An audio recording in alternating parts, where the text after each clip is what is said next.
Hello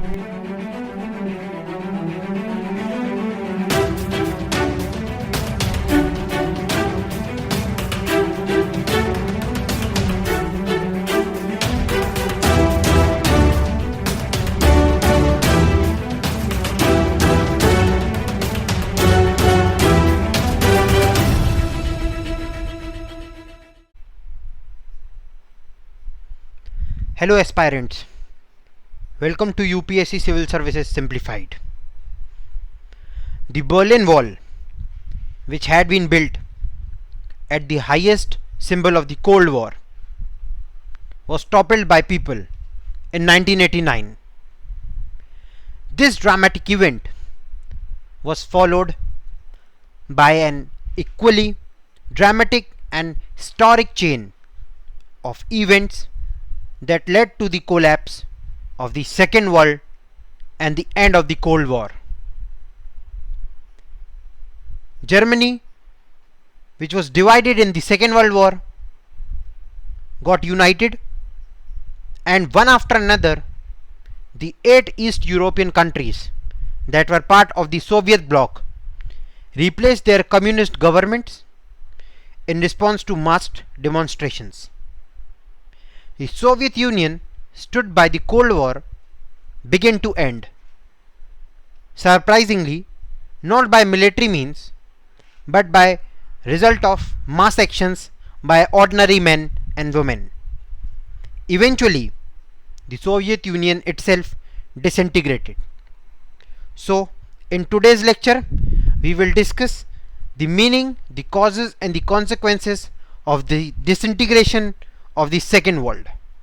Let's start. So our area of discussion today would be what was the Soviet system all about, Gorbachev and the disintegration, why did the Soviet Union disintegrate, consequences of disintegration, shock therapy of post-communist regimes, consequences of shock therapy, tensions and conflicts, and India and post-communist countries. So what was the Soviet system? The Union of Soviet Socialist Republics, or USSR, came into being after the Socialist Revolution in Russia in 1917. So when Socialist Revolution started in Russia in 1917, it gave birth to a system, to a party, or you can say to a formation of to a formation of people, or a formation of a group, which was known as Union of Soviet Socialist Republics, or USSR. The revolution was inspired by the ideals of socialism as opposed to capitalism and the need for the egalitarian society. So obviously socialist revolution was against the capitalism, the extremist ideas of the capitalism, of the concept of private property and abolition of general welfare. So the main theme of USSR was on the roots of ideas of socialism, which had the view of a common state and a common property with an overview of general welfare, general public welfare. So this was perhaps the biggest attempt in human history to abolish the institution of private property and consciously design a society based on principles of equality. So here everybody would be treated equal, all enjoyed a good life, and everybody was happy. So in doing so, the makers of the Soviet system gave primacy to the state and the institution of the party. The Soviet political system, centered around the Communist Party or opposition, was allowed. The economy was planned and controlled by the state. So since the economy was controlled and planned by the state, then the state could equally distribute the resources, and there was no gap between the rich and the poor, or even if it was there, it wasn't much widened. After the Second World War, the East European countries that the Soviet army had liberated from the fascist forces came under the control of USSR. So USSR, with the help of its army, liberated those countries and eventually they came under them. This group of countries was called the Second World or the Socialist Bloc. So it came to be known as the Second World or the Socialist Bloc. The Warsaw Pact, a military alliance, held them together, and the USSR was the leader of the bloc. So an agreement was signed which was known as the Warsaw Pact, which was a military alliance and which hold them together, and USSR was the leader of the bloc as it has liberated. So the person who liberates automatically becomes the leader because it was his initiatives initially, right? So let's see the leader of the Soviet Union. So first is Vladimir Lenin, 1870 to 1924. He was the founder of the Bolshevik Communist Party and was the leader of the Russian Revolution of 1917 and founder head of the USSR during the most difficult period following the revolution 1970 to 1924. He was an outstanding theoretician and practitioner of Marxism and a source of inspiration for communists all over the world. So he was an excellent Marxism. He believed in the theory of Marx. Next is Joseph Stalin, 1879 to 1953. He was successor to Lenin and led the Soviet Union during its consolidation 1924 to 53. Began rapid industrialization and forcible collectivization of agriculture. So he was the one who rapidly introduced industrialization in the Soviet Union, credited with Soviet victory in the Second World War. So the victory of the Soviet in the Second World War goes to Joseph Stalin for his excellent leadership. Held responsible for Great Terror of the 1930, authoritarian functioning and elimination of rivals within the party. Next is Nikita Khrushchev, 1870 to 1924. He was the leader of the Soviet Union 1953 to 64, denounced Stalin's leadership style and introduced some reforms in 1956. Suggested peaceful coexistence with the West, involved in suppressing popular rebellion in Hungary and in the Cuban Missile Crisis. Next is Leonid Brezhnev, 1806 to 1982. Leader of the Soviet Union 1964 to 1982. He proposed Asian collective security system. Also, he associated with the Dent phase in relations with the US. He involved in suppressing a popular rebellion in Czechoslovakia and in invading Afghanistan. Next is Mikhail Gorbachev. He was born in 1931. He was the last leader of the Soviet Union 1985 to 91. He introduced economic and political reform policies of Bureaucracy, that is reconstructing and glasnost openness. So this is a term. This is not a country. This is a term which is used for reconstructing and glasnost openness of something, of closed economy. Especially if there is a closed economy, then you perestroika an economy. So you open the economy and you let others get into trade with your country or your bloc, right? So stop the arms race with the US, withdraw Soviet troops from Afghanistan and Eastern Europe, held in the unification of Germany, ended the Cold War, and he is the person who is blamed for the disintegration of the Soviet Union. Next is Boris Yeltsin, 1931 to 2007, the first elected president of Russia 1991 to 1999. Rose to the power in the Communist Party and was made the mayor of the Moscow by Gorbachev. Later, he joined the critics of Gorbachev and left the Communist Party, and he led the protests against the Soviet regime in 1991. He played a key role in dissolving the Soviet Union, and he was blamed for his hardships by Russians in the transformation from communism to capitalism. So these were the leaders of the Soviet Union. So the Soviet Union became a great power after the Second World War. The Soviet economy was then more developed than the rest of the world except for the US. So Soviet economy was very much developed, but a little less developed as compared to the USA, but it was the second most developed world or second most developed country or union. So it has a complex communication network. It has a huge best communication network, vast energy resources including oil, iron and steel, machinery production, and a transport sector that connected its most remotest areas with efficiency. So if you want to see an example of the development, how developed Soviet Union was, you can watch the web series of Chernobyl. In that there is one city which is known as Pripyat, where the Chernobyl nuclear power plant was there. So you can see how developed it was. Everything was there. In fact, to run that city, that Chernobyl nuclear power plant was there. But unfortunately, with the incident that took place in the Chernobyl power plant, and it was also one of the main reasons for the disintegration, but it is not that much highlighted. But according to Mikhail Gorbachev, this Chernobyl disaster was the main. He was pressurized diplomatically now that Soviet Union should be Soviet the terror or the regime of the Soviet Union should come to an end. So if you want, you can just Google the Pripyat city. It was very well developed. Everything was there. The malls, the proper schools, swimming pools, Olympic stages were there. Everything was well developed and planned. It was one of the idealist cities, right? So it had a domestic consumer industry that produced everything from pins to cars. Through their quality didn't match that of the Western capitalist countries. But the main thing is that they do not have to depend upon anyone. They produced everything from pins to cars, and that was required in their daily economy or daily market. It was there for everyone. Everything had been produced by themselves only. They do not export or import. It was the one of the best system. So the Soviet, if we talk about in socialist terms now, this was an economist term. Now let's talk about the socialist terms.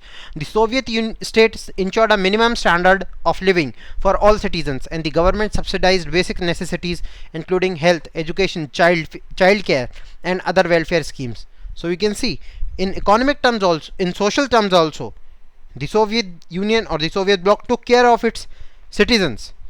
Everybody was having a minimum standard of living, no matter whoever he is. Government subsidized basic necessities, like basic necessities are health, education, child care, right, and other welfare schemes. So government took proper care of that, and there was no unemployment. State ownership was the dominant form of ownership. Land and productive assets were owned and controlled by the state. So everybody was earning something. There was no unemployment at all. So everybody was engaged in some activities or the other, in some sectors or the other, and were earning. So it was an idealistic state. However, the Soviet system became very bureaucratic and authoritarian, making life very difficult for its citizens. Lack of freedom of speech stifled people who often expressed their dissent in jokes and cartoons. So one of the drawbacks of the control of the state is that there is no fundamental rights, no concept of fundamental rights.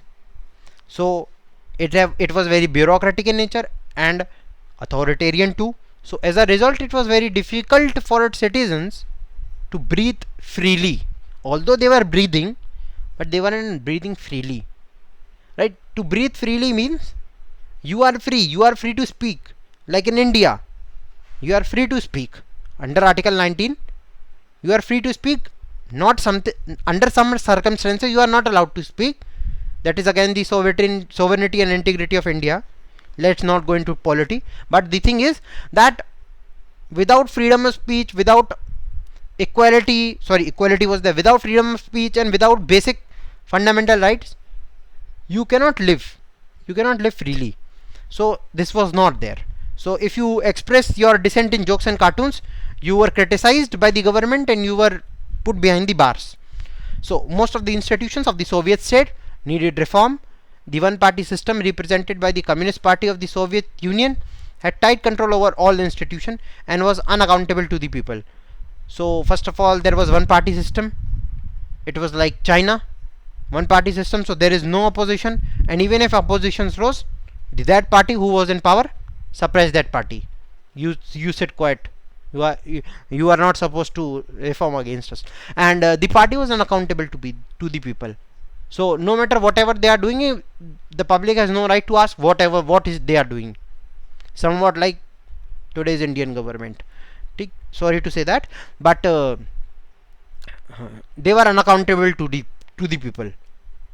So they were enjoying their authoritarian and bureaucratic lifestyle freely without any questions. So they had no questions that were raised against them, and even if they were raised, they were least bothered. The party refused to recognize the urge of the people in the 15 different republics that formed the Soviet Union to manage their own affairs, including their cultural affairs.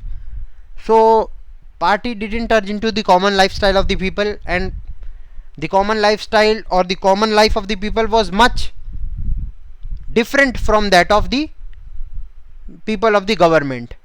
So they were least bothered of what is happening around them. So the government had their different lifestyles and the citizens were having their different lifestyles. So although on paper Russia was one of the 15th republics that together constituted the USSR, but in reality Russia dominated everything and people from other regions felt neglected and often suppressed. So although it was on paper republic, so the term of republic is that government is accountable to the people, but in reality the Russia dominated everything and they didn't care about anything. They didn't took care about their citizens, the lifestyle of the citizens. They took care of the economic and social needs, obviously, like I have told before. They took care of their social and economic needs, but they were not into cultural aspects, or you can say the proper care of the people. Like you can say that if our government provide us with employment and they provide us with basic needs, but they on the other hand they say you are not allowed to speak against the government. Whatever the government does is final, and the government is unaccountable to the people. Means we are not accountable. Whatever we are doing. For example, the Chinese government. In the arms race, the Soviet Union managed to match the US from the time to time, but at a great cost. So obvious their competitor was very high, which was the West, especially the US. So to match with their standards, it cost them a lot. So if they needed to compare, as they were saying, as they told their people that we are much greater than the Western countries, they had gained confidence among their citizens that we are much ahead of the Western countries in all aspects. So sometimes people ask them ki how you are so much ahead, you are always saying that you are so much ahead, prove us. So sometimes they have to prove or they have to show, but to show them they had to bear the great cost.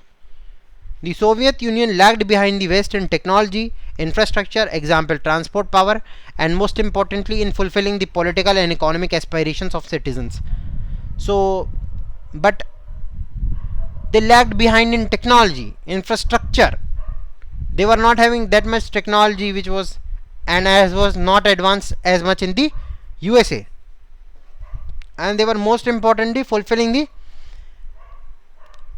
political and economic aspirations of the citizens. So they were busy in fulfilling political and economic aspirations, and they were not, so they couldn't focus into technology or infrastructure, or they were not having enough adequate resources left so that they can focus on technology and infrastructure side. The Soviet invasion of Afghanistan in 1979 weakened the system further. Though wages continued to grow, productivity and technology fell considerably behind that of the West. This led to shortages in all the consumer goods, and food imports increased every year.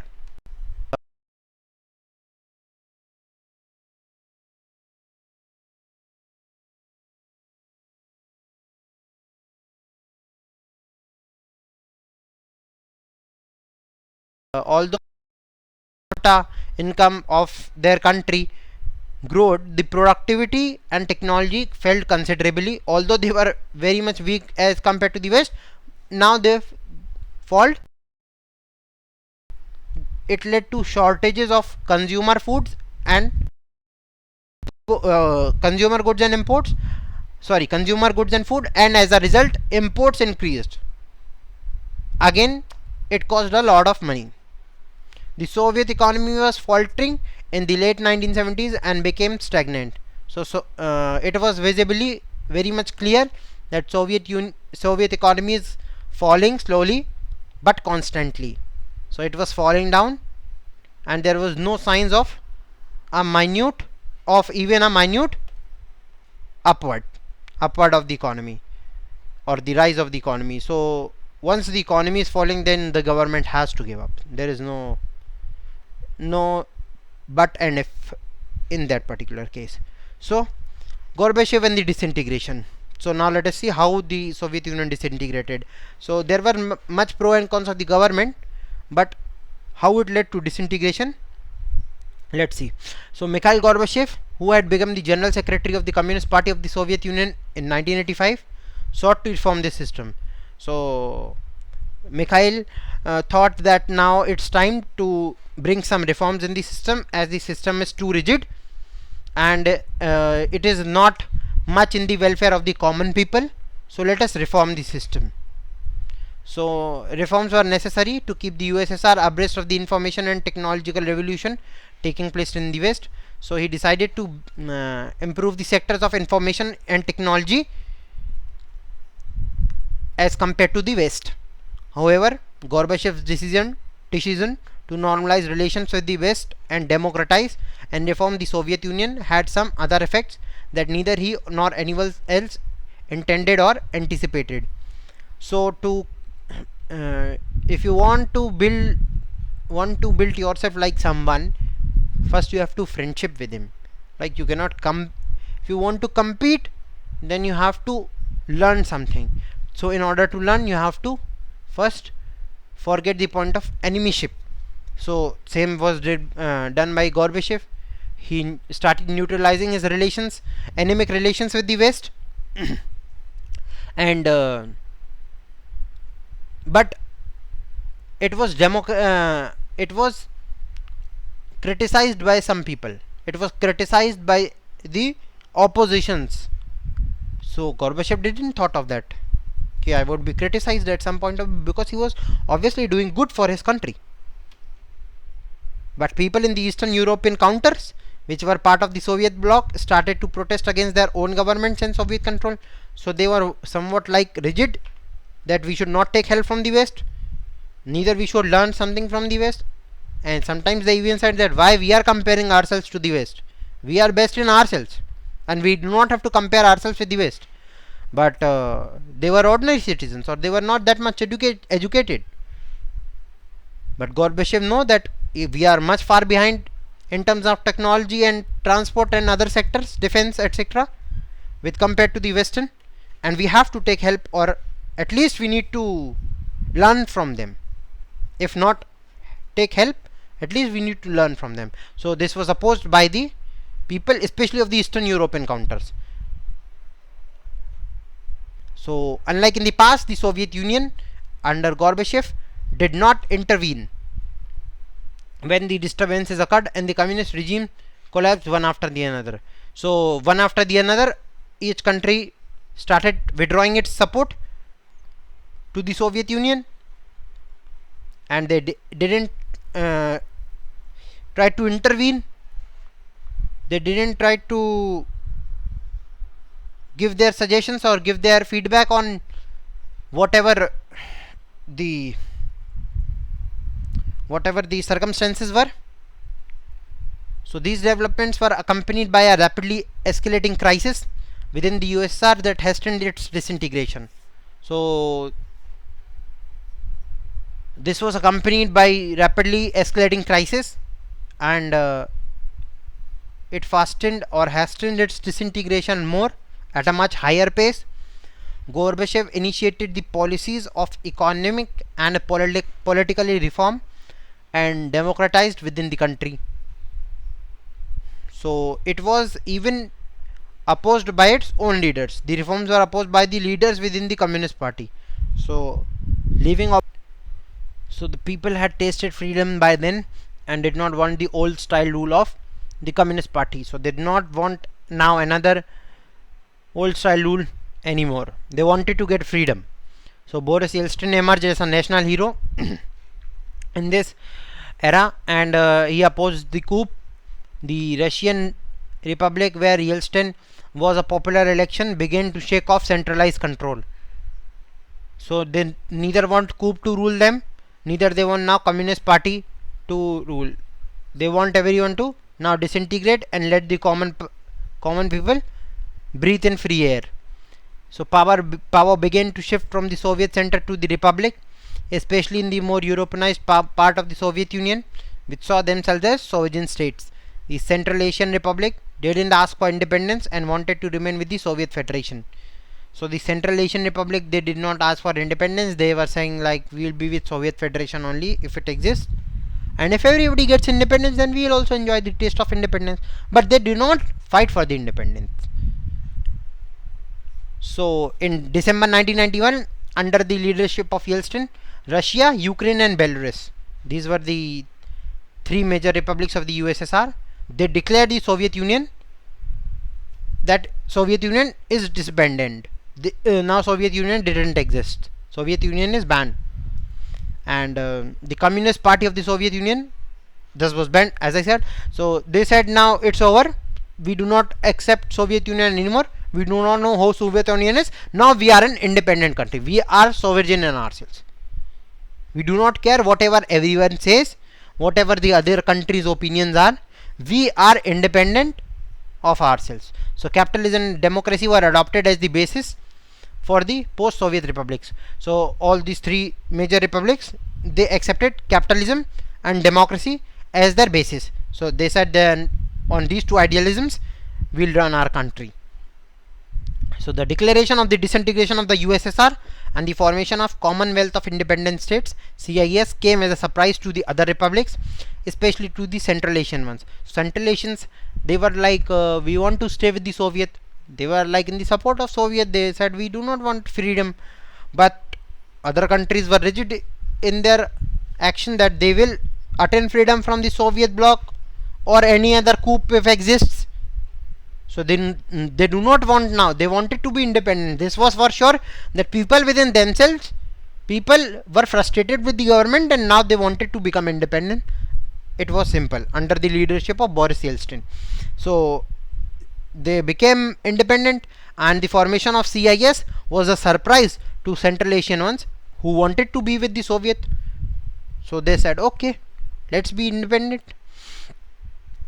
So the exclusion of these republics was an issue that was quickly solved by making them founding members of the CIS.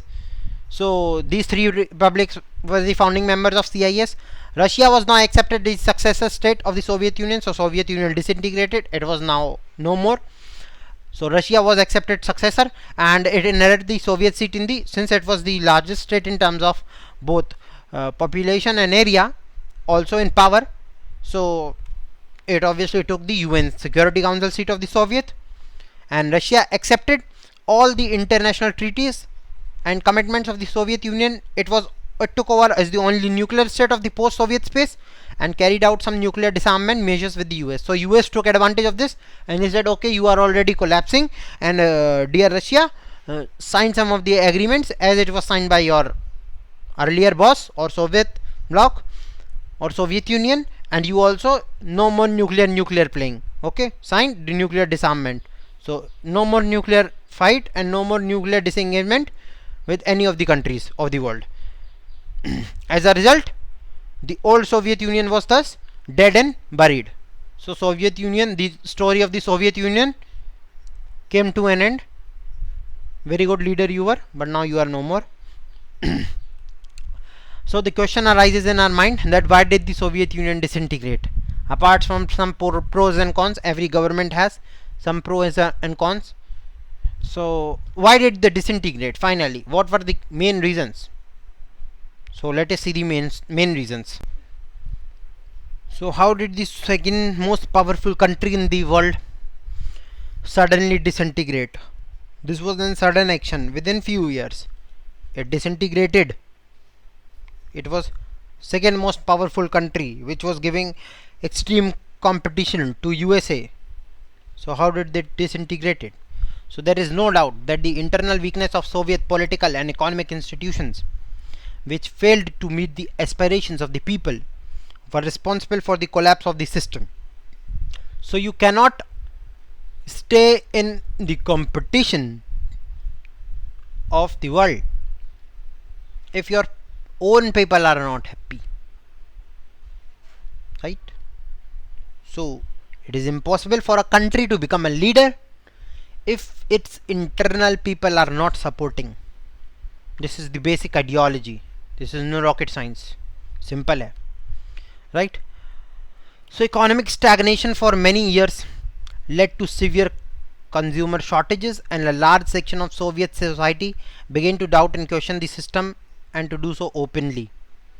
So they started coming in open. They started giving free speeches, and they started that why the economy is going down or collapsing. You are saying your government is very good, but why is the economy collapsing? Why is there is a consumer shortage? Why large section is against you? There is something wrong with the economic situation in the country. And once the economy starts to fall, it is very hard, or you can say next to impossible, to save your government. So why did the system become so weak, and why did the economy stagnate? This is the next point. If it was because of the, apart from social and people revolts, the main reason was economic disintegration or economic stagnation. So why economic stagnation? So the Soviet economy used much of its resources in maintaining a nuclear and military arsenal, and the development of its satellite states in Eastern European and within the Soviet system, the 5 Central Asian republics in particular. So obviously the more focus is on the competition, the more focus is on giving competition to USA in maintaining nuclear and military, huge military. Russia was having huge military, Soviet Union was having huge military at that time. As a result, Russia is also having a huge military, very powerful. So major resources of it was going there. So when major resources are going towards the development of nuclear and military, which is not a subject of the common people. Common people has nothing to do with the nuclear. Common people has nothing to do with the military. It is no excuse that you snatch the food of the common people and give it to military. Okay? So common, you distribute equally. This is what government is. Government is what? Government is a system, and system is balanced always. In system, then which kind of government you are? If you are not able to balance between the two factors of your country, which is as equal as important. Neither people are less important, neither military is less important. Both are extremely important. So the focus was one dimensional, that is towards the nuclear and military arsenal, and this was the reason why the economy disintegrated. So it started developing its other Eastern European, the 5 Central Asian republics in particular. They were much focused on being developed as compared to other countries. So other countries feel alienated. Why us? Why we are not getting developed? What is the problem with us? Right? So this led to the huge economic burden that the system could not cope with. At the same time, ordinary citizens became more knowledgeable about the economic advances of the West. So as the technology started developing, they came to hear in radio or TV that Western is going on much in terms of economy, along with its military also. So you cannot say that they are also they are not developing in military, so they are giving expenditure to the economic section. So their both economic and military section were getting developed at the same time and at a much higher pace. So, and as a result, People became much and much aware and knowledgeable about the West. Also, the maintaining of the nuclear and military arsenal, and at the same time facing with the economic problems, it hit the pocket of the common public, and there was huge economic burden. Understanding? So they could see the disparities between the system and the and the systems of the West.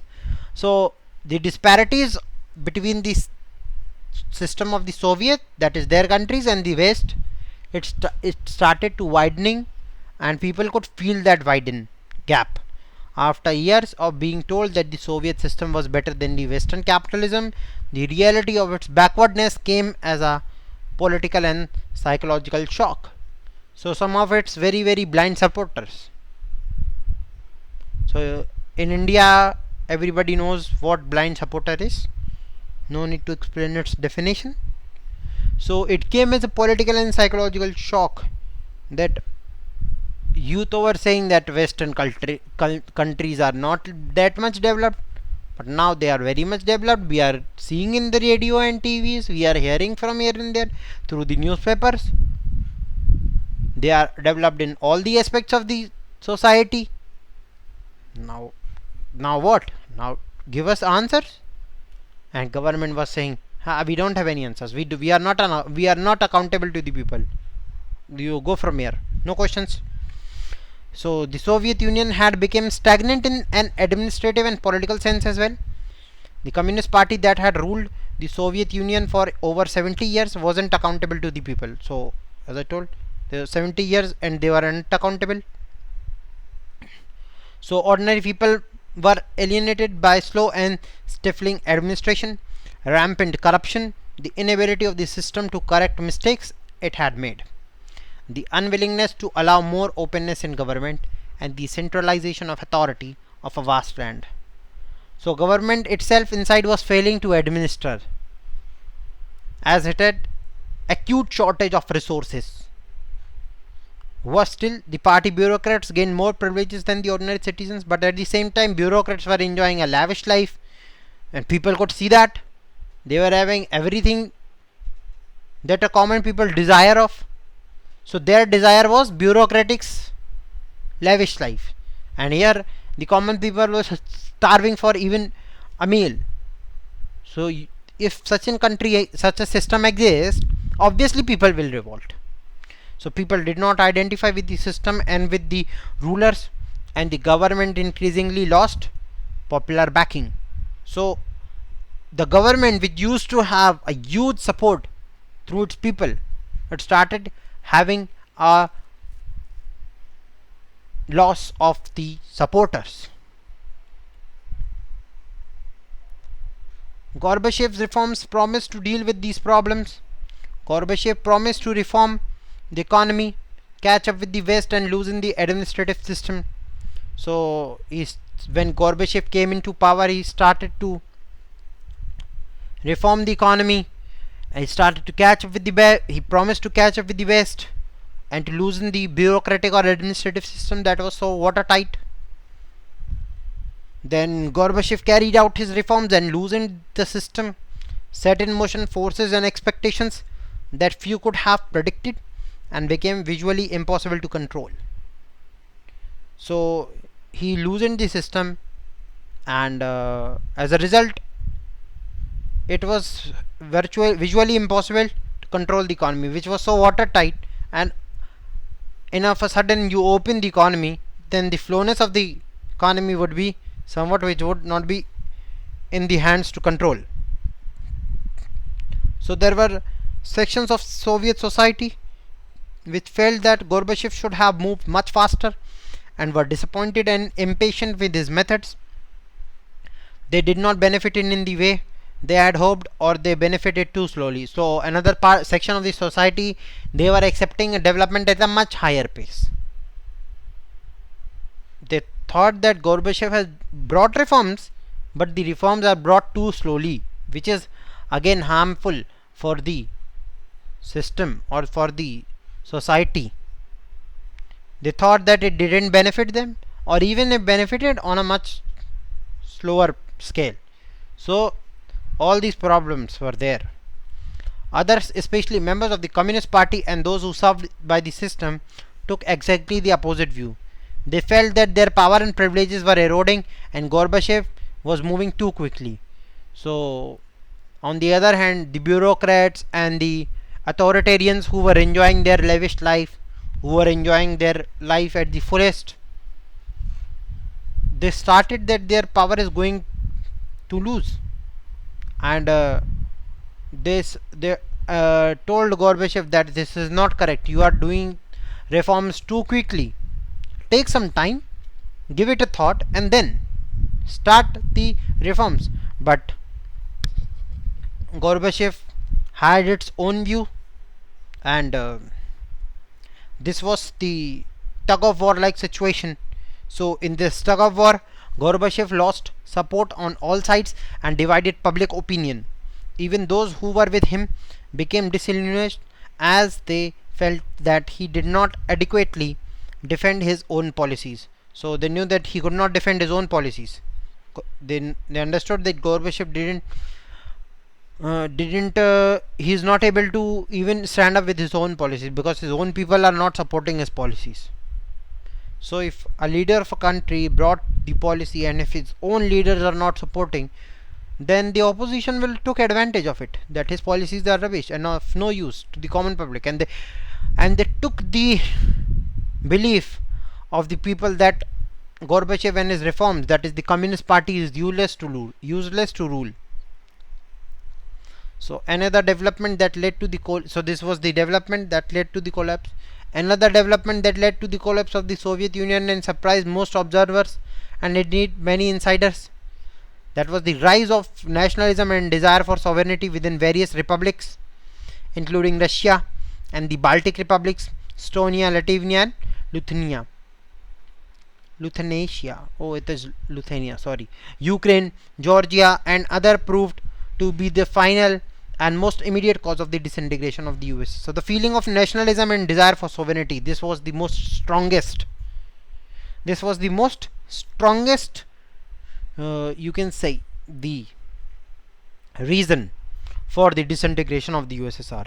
So there is another view that the nationalist urges and feelings were very much at work throughout the history of the Soviet Union, and that whether or not the reforms had occurred, there would have been an internal struggle within the Soviet Union. So even if reforms wouldn't have been there by Gorbachev, then too the internal struggle would have been there in the Soviet Union, and which would lead to the collapse of the Soviet Union. I know today I'm teaching rubbish, sorry for that. So other thing, that Gorbachev reforms speeded up and increased nationalist dissatisfaction to the point that the government and rulers could not control it. So they knew that government and rulers could not control, it was out of control. Even the reforms that were there by Gorbachev, that reforms were also out of control, because that reforms were up to a certain extent which was opposite to the existing system. Once there is an existing system that is there for several years, not for 1 to 2 years, but it was somewhat around, the ideology of the Soviet Union was for 70 years, and suddenly you changed the system entirely. In other words to say, the people would have felt for Gorbachev like एकदम इन्होंने वक्त बदल दिए, जज्बात बदल दिए. So ironically, during the Cold War, many thought that nations' unrest would be strongest in the Central Asian republics, giving their ethnic and religious differences with the rest of the Soviet Union and their economic backwardness. So also religious differences and economic backwardness was the another point which added to the disintegration. So however, as things turned out, nationalist dissatisfaction with the Soviet Union was strongest in the more European and the Baltic areas, as well as Ukraine and Georgia. So this was the most important countries at that time where Soviet used to focus on, and there only the nationalist dissatisfaction started. So ordinary people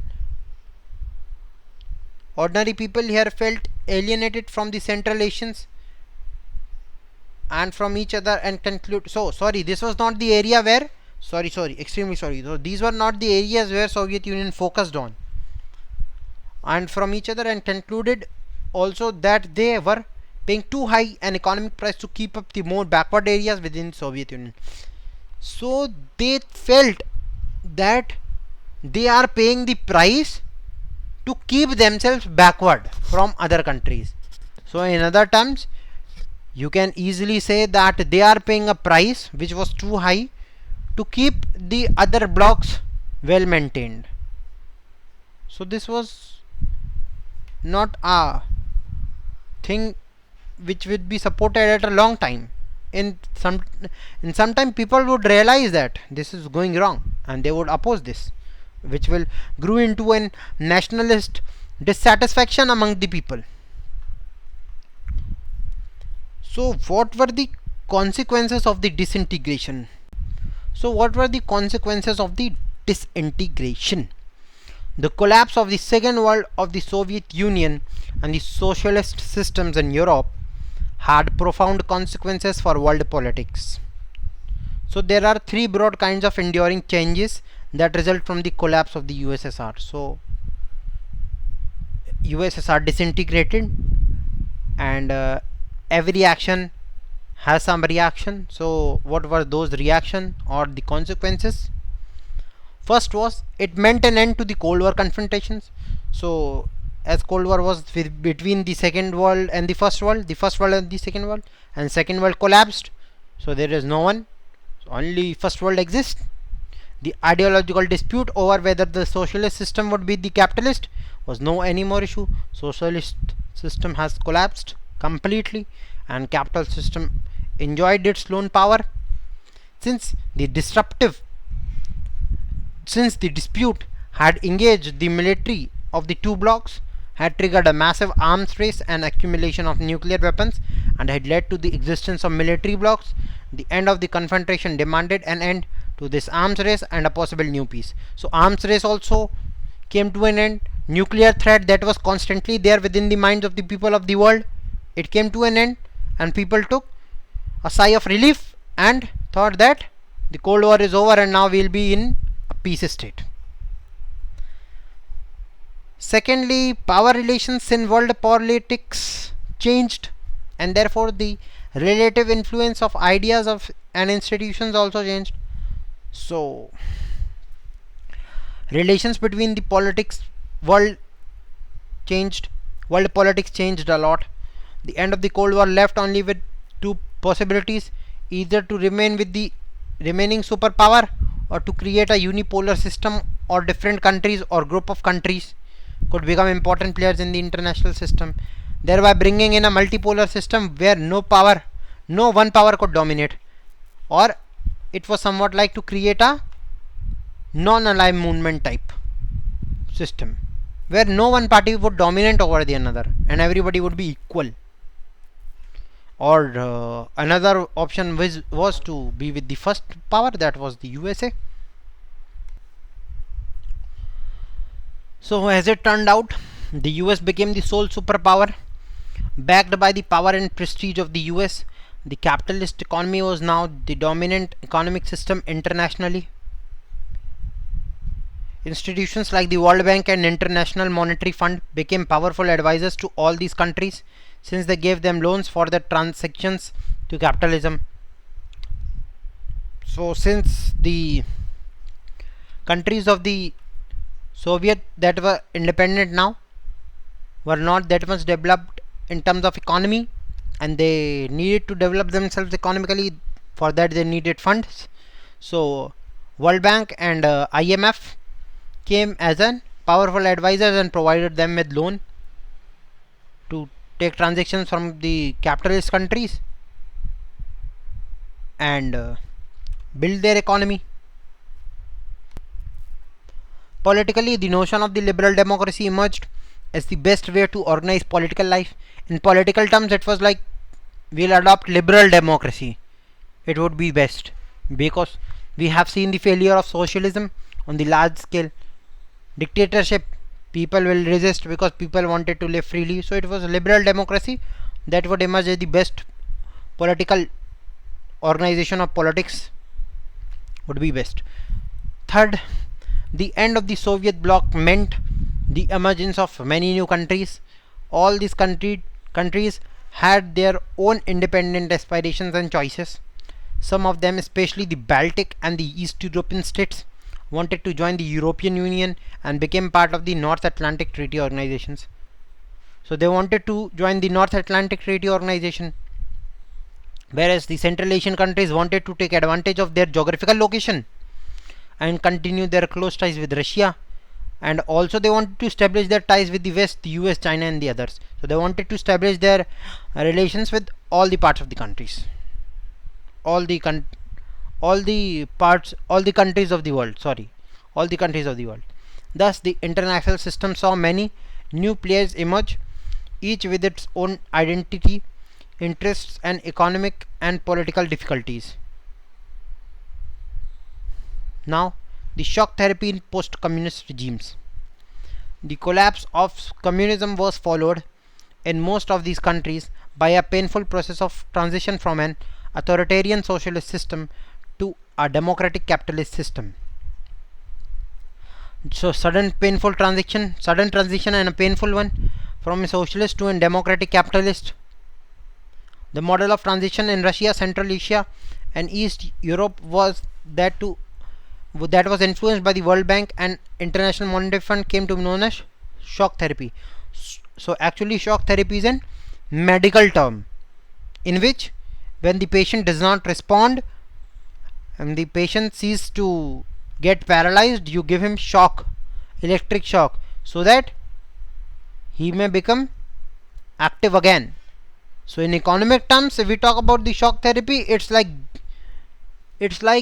giving economic and financial aids of certain kinds, buying and selling of assets, so that the economy may rise up again, to boost up the economy.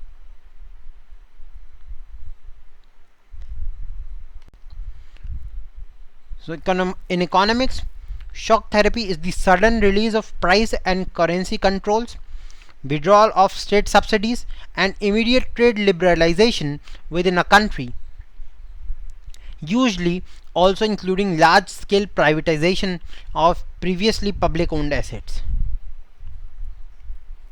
So shock therapy varied in intensity and speed amongst the former second world countries, but its direction and features were quite similar. Each of these countries was required to make a total shift to a capitalist economy, which meant rooting out completely any structures evolved during the Soviet period. So they wanted that no end particles of Soviet Union should exist, and they wanted to make a complete shift towards the capitalist economy. Above all, it meant that private ownership was to be dominant pattern of ownership of property. So capitalism, main feature of capitalism is private ownership of property. So they wanted that to exist. Privatization of state assets and corporate ownership patterns were to be immediately brought in. Collective farms were to be replaced by private farming and capitalism in agriculture. So they started the concept of collective farming, private farming and capitalism in agriculture as well. This transition ruled out any alternate or third way other than state controlled socialism or capitalism. So it was like state controlled socialism or capitalism. So this is what is the disintegration of USSR. Looks like it divided into such small states.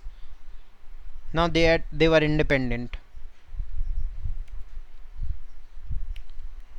So shock therapy also involved a drastic change in the external orientation of these economies. Development was now envisaged through more trade, and thus a free trade was considered essential. So as in the Soviet, the trade was restricted, but now they started to free trade concept introduced. The free trade regime and foreign direct investment were to be main engines of change. This also involved openness to foreign investment, financial opening up or deregulation and currency convertibility. Finally, the transition also involved a breaking up of the existing trade alliances amongst the countries of the Soviet bloc. Each state from this bloc was not linked directly to the West and not to each other in the region. They were independent in themselves, but they were on the tracks of capitalism, state controlled capitalism. These states were thus guided and controlled the development of the region through various agencies and organizations. So there was no country that was there heading them or controlling them, but organizations like IMF and World Bank that gave them loan and controlled them. Now, what was the consequences of the shock therapy? The shock therapy administered into the 1990s did not let the people into the promised utopia of mass consumption. So it promised that there would be mass consumption and everything would be good for the common public, but it was extremely opposite. Generally, it brought ruin to the economies and disaster upon the people of the entire region. So this was done for the US good only, because this the concept is that, and this is not a new concept or a modern concept, but it is a very ancient concept, that if you destroy a person economically, half a battle is already won. And by shock therapy, the USA wanted to destroy the post-Soviet states economically and to make themselves dependent on the West. In Russia, the large state-controlled industries complex almost collapsed. So there were huge industries in Russia that were set up during the Soviet regime. It collapsed, and 90% of its industries were put to sale to private individuals and companies. Since the reconstruction was carried out through market forces and not by government directed industries policies, it led to the virtual disappearance of entire industries. So when common public also will participate in the buying purchase, it will lead to devastation when there is no intervene of government. So government didn't intervene at all, and private players took advantage of it. Even the common public were supposed to buy and sell stakes of the companies. This was called the largest garbage sale in history, as valuable industries were undervalued and sold at throwaway prices. चिल्लड़ के भाव बिके थी. All the industries, they were sold at pennies. This is what is the meaning what I told in Hindi. They were sold at pennies price, at price which they didn't deserve, the lowest price that could ever be there. So as citizens were also given vouchers to participate in the sales, most citizens sold their vouchers in the black market because they needed money.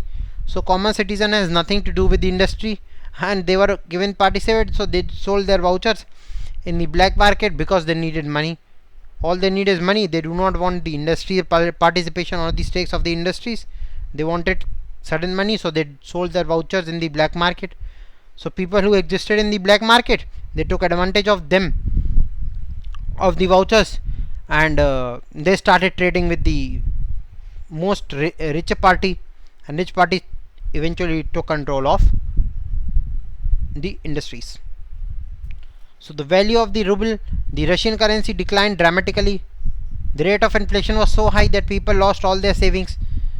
The collective farm system disintegrated, leaving people with food security and leaving without food security, and Russia started to import food. So again, what throws comes back. Again, they started importing food because inflation was so high that there were not enough resources, and whatever remaining resources were, they were at very high price. So people paid high price, and the consequences of paying high prices was that they lost all their savings. So the GDP of Russia in 1999 was below what it was in 1989. The old trading structure broke down, and there was no alternative in its place. So economy was completely dependent on the West now. The old system of social welfare was systematically destroyed. The withdrawal of government subsidies pushed large section of people into poverty. So as I told, that Soviet Union used to give subsidies to the people, looking after the social welfare, but here the socialist social welfare concept was completely destroyed, which resulted into the mass population going into poverty. The middle classes were pushed into the periphery of society, and the academic and intellectual manpower disintegrated or migrated.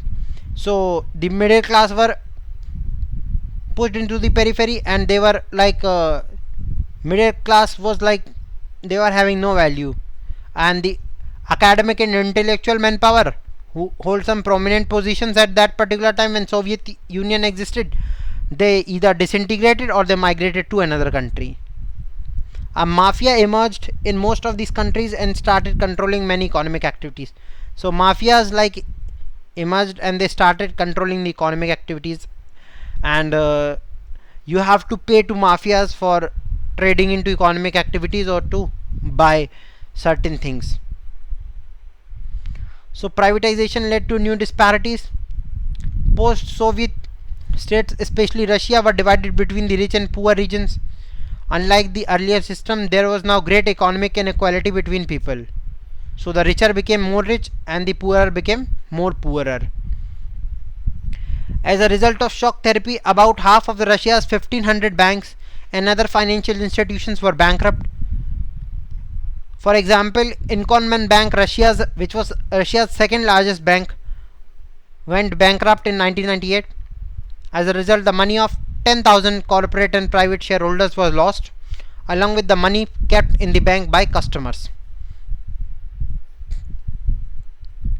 So the construction of democratic institutions was not given the same attention and priority as the demands of economic transformation.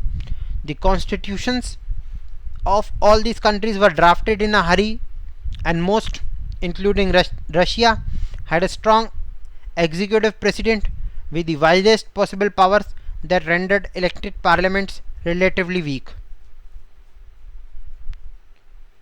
So in Central Asia, the president had great powers and several of them became very authoritarian. For example, the presidents of Turkmenistan and Uzbekistan appointed themselves to power first for 10 years and then extended it for another 10 years. They allowed no dissent or opposition. So complete closure of opposition for 10 years and then another for 10 years. So 20 years in total. A judicial culture and independence of the judiciary was yet to be established in most of these countries.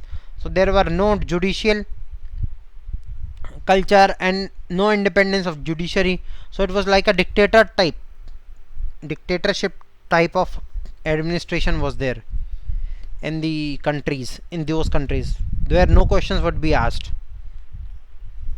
So most of these economies, especially Russia, started reviving in 2000, 10 years after their independence. The reason for the revival for most of their economies was the export of natural resources like oil, natural gas and minerals.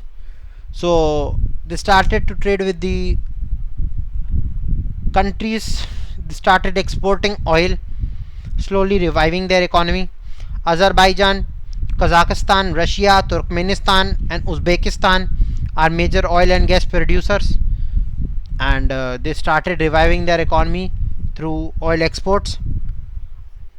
Other countries have gained because of their oil pipelines that cross their territories, for which they get rent. Some amount of manufacturing has restarted. So other countries also, with the help of pipeline rent, they started reviving their economy, started slowly boosting their economy. Manufacturing started again. Now what were the tensions and conflicts? Most of the former Soviet republics are prone to conflicts, and many have had civil war and insurgencies. Complicating the picture is the growing involvement of the outside power. So internal disputes started because of the mismatch of ideologies. Also the more intervention of the outside powers,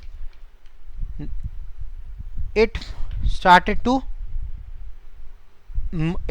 more and more insurgencies.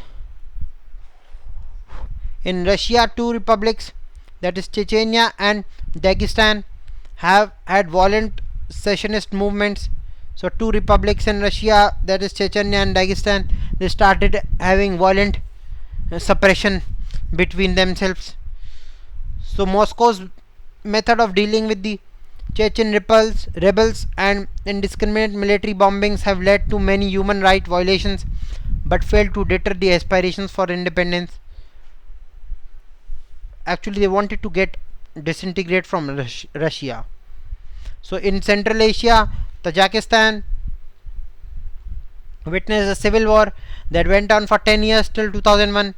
The region as of a whole had many sectarian conflicts. So internal war started, civil war, the public and the between the public and the government. So in Azerbaijan province of Nagorno-Karabakh, some local Armenians want to secede and join Armenia. In Georgia, the demand for independence has come from two provinces, resulting in civil war. So they started the civil war. There are movements against the existing regimes in Ukraine, Kyrgyzstan and Georgia. Countries and provinces are fighting over river waters. All this has led to instability, making life difficult for the ordinary citizen. So river water disputes between the countries, especially between Ukraine, Kyrgyzstan and Georgia, started. Also you can see recently the dispute between Russia and Ukraine for the water dispute is there in 2021. So still river water is a main problem for these countries. So the Central Asian republics were areas with vast hydrocarbon resources which have brought them economic benefit. So hydrocarbon resources, huge amount of hydrocarbon resources, it led to economic benefit. Lots of oil fields are there, and exploration of oil led to economic benefit. Central Asia has also become a zone of competition between outside powers and oil companies. The region the region is next to Russia, China, Afghanistan and Pakistan, and close to West Asia. So other countries have started putting their pipelines, gas pipelines, oil pipelines to these countries, and they started giving them money in the return of oil. So after 11 September 2001, the US wanted military bases in the region and paid the governments of the Central Asian states to hire bases and to allow airplanes to fly over their territories during the war in Afghanistan and Iraq. So on 11 September, the 9/11 attacks, so US wanted to establish their military bases all over the country so that they could curb over terrorism. So they started paying governments of all the Central Asian states for their bases and to allow airplanes to fly during the wars in Afghanistan. Also during the wars in Afghanistan and Iraq, they wanted their bases in all these countries, and in return they paid them rent, the economic benefit. However, Russia perceives these states as its near abroad and believes that they should be under Russian influence, but Russia was having another aspect, that these countries should be under Russian influence, not under USA influence. China has interest here because of the oil resources, and the Chinese have begun to settle around the borders of the conduct trade. So actually Russia didn't want USA to have an dominance over these countries, and also China was having a large interest because of its oil resources, and China started to settle near the borders of these countries and to conduct trade. Actually it wanted to get over these lands. China will go everywhere, right? So in Eastern Europe, Czechoslovakia split peacefully into two, with the Czechs and the Slovaks forming independent countries. So you can see here that Czech Slovak Republic and Slovak Socialist Republic, Czech Socialist Republic and Slovak, peacefully, they were peaceful, no wars, no internal conflict took place, and they were divided into two peacefully. But the most severe conflict took place in the Balkan republics of Yugoslavia, After 1921, it broke apart with the several provinces like Croatia, Slovenia, and Bosnia and Herzegovina declaring independence. But here conflict took place, and it divided. Actually, all these countries divided on the basis of their ethnic tribes, or ethnicity. You can say ethnic Serbs opposed this, and as a massacre of non-Serb Bosnians followed. The NATO intervention and the bombing of Yugoslavia followed the internal ethnic civil war. So ethnic civil war, because of the ethnicity, because of the conflict of ideas between people, this disruption or the distribution of states took place within Yugoslavia and Balkan republics. Balkan republics of Yugoslavia. Now is India and the post-communist countries. What was the India's point of view? Because we are Indians and we are studying for civil services, which is obviously Indian civil services. So what was India's attitude and India's concern towards these? So India has maintained good relations with all the post-communist countries, but the strongest relations are still those with Russia and India, which is our forever friend, as said by whom? Give in the comment section. Who said this? Russia is our ever forever friend. Who said? So India's relationship with Russia are an important aspect of India's foreign policy. So relationship with Russia is one of the most important, and India's foreign policy holds a major dominant, and Russia holds a major dominant in India's foreign policy. Russia is very important for India. So Indo-Russian relations are embedded in a history of trust and common interest, and are matched by their popular perceptions. So you can see in the photo also, Indian heroes from late Raj Kapoor to Amitabh Bachchan are household names in Russia and many post-Soviet countries. One can also hear Hindi film songs all over the region, and India is part of the popular memory. So Russia and India share a vision of the multipolar world order. What they mean by a multipolar world order is the coexistence of several powers in the international system, collective security, in which an attack on any country is regarded as a threat to all the countries and requires a collective response. As you can see, when USA came to attack on on India by giving side of Pakistan by 7th Fleet, Russia took the side of India, complete side of India, and threatened USA that if you launch any weapons, any kind of weapons or any kind of attack on India, it would be considered as an attack on Russia, and you know the consequences. So greater regionalism, negotiated settlements of international conflicts, and independent foreign policy for all countries, and decision making through bodies like the UN, that should be strengthened, democratized and empowered. So Russia is always on the India's interest. It always seeks to have India's interest, even in the UN.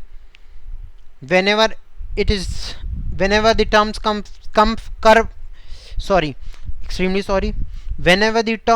come from that India should be having a permanent seat in the UN Council, Russia always gives its support.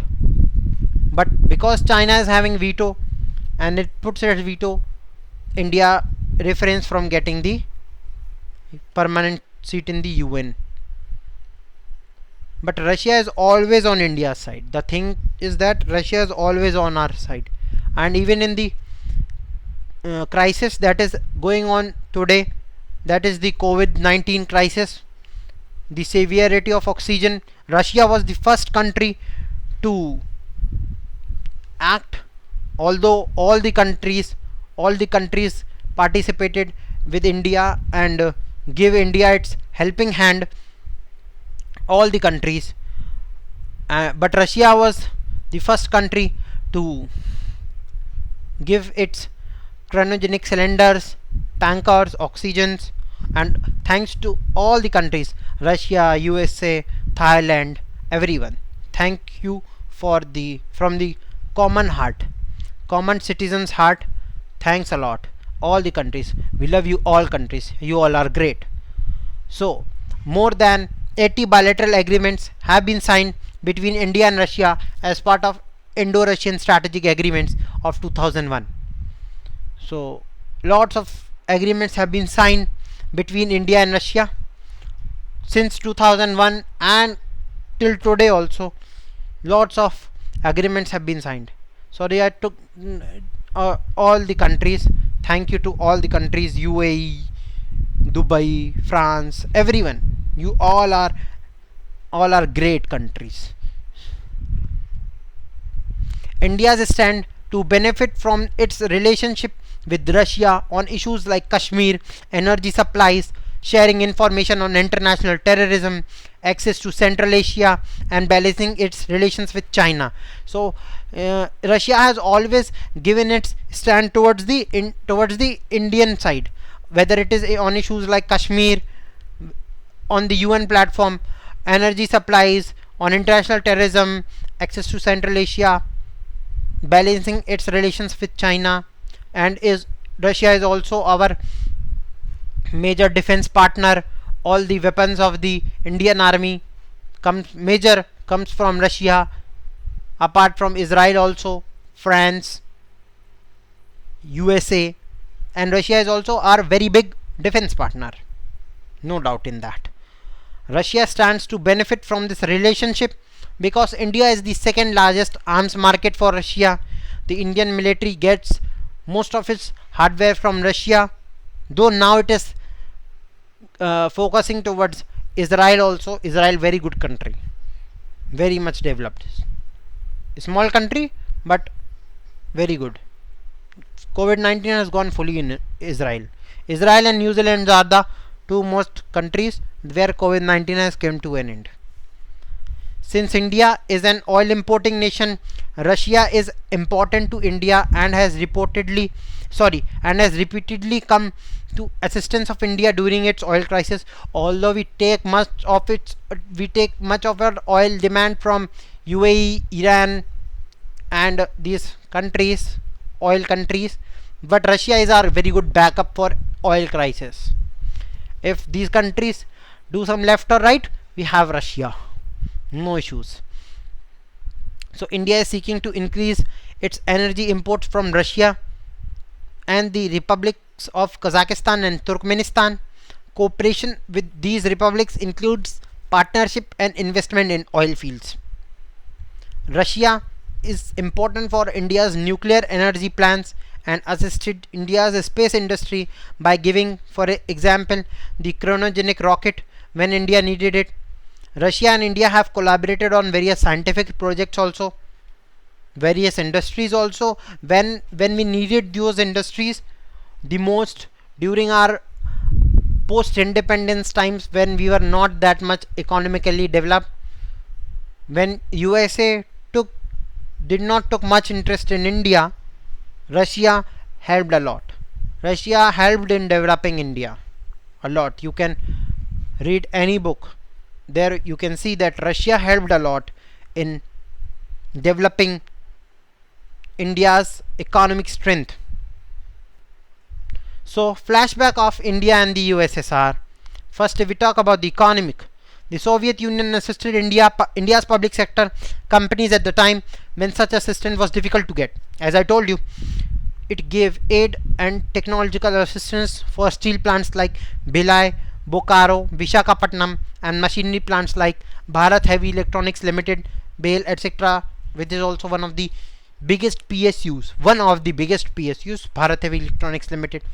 It is building railway engines, transformers, lots of things. So USA helped in developing these things, although at a cost. Obviously nobody would do it for free, but still, while other countries refrained from giving assistance, USA and other countries, Russia said that we are with you, India, don't worry. And that is why it is said that Russia is our forever friend. No matter, a forever friend is forever friend. Whenever you are in need, even if you don't remember him in your good days, he will be with you in your bad days. That is called the definition of friendship. The Soviet Union accepted Indian currency for trade when India was short of foreign exchange. So also when we were in shortage of foreign funds at that post 1950 times, especially during 1970 to 1990s, then Soviet Union said, okay, we'll accept Indian currency. So Soviet Union, or you can say Russia, both are referred to as same. So they helped a lot in India to develop India's economy, to develop India's society. Soviet Union has a major role, or you can say a dominant role. So now if we talk about the political aspect, then the Soviet Union supported India's political positions on the Kashmir issue in the UN. It also supported India during its major conflicts, especially during the war with Pakistan in 1971. India too supported Soviet Union policy in some crucial but indirect ways. So India was also supported, but in some indirect way. Next is military. India received most of its military hardware from the Soviet Union at a time when few other countries were willing to part with military technologies. The Soviet Union entered into various agreements allowing India to jointly produce military equipment. Then we have cultural or culture. Hindi films and Indian culture were popular in Soviet Union. A large number of Indian writers and artists visited the USSR. So this was all about the end of bipolarity, and we saw how the second most powerful world, which gave extreme competition and toughness to the USA, disintegrated because of its own internal weaknesses, internal politics, and some of its mistakes that if it wouldn't have been done, it would have been existed till date. So the PDFs, the questions, main questions, multiple choice questions, and the crisp notes, one day revision, and the mind map for the same have been uploaded on the group. Thank you. Have a great day. And I know that this lecture was quite boring because I am not well, and that was the reason why yesterday I was unable to record the lecture. And I would suggest that all of you please don't go out, because outside there is death all around. That's what all I can say. Thank you.